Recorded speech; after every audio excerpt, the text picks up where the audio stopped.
আজকে আমি তোমাদের সাথে শেয়ার করছি ইডলির চাটনি। তো আমি কোনোদিনও ইডলি বানাইনি, আজকে আমি ইডলি বানিয়ে নিয়েছি।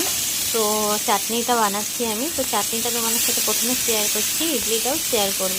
তো আমি চাটনি বানানোর জন্য এখানে নিয়েছি আমি ছোলার ডাল দরকার ছিল। তো আমি কাঁচা ছোলা ভিজানো ছিল যেহেতু, সেই কারণে কাঁচা ছোলা ওর মধ্যে দিয়ে দিচ্ছি। কাঁচা ছোলা, লঙ্কা, 4-5টা রসুনের কোয়া আর টমেটো, ওগুলোকে দিয়ে আমি একটু তেল দিয়ে ওগুলো মানে নাড়িয়ে নিলাম তেলের মধ্যে।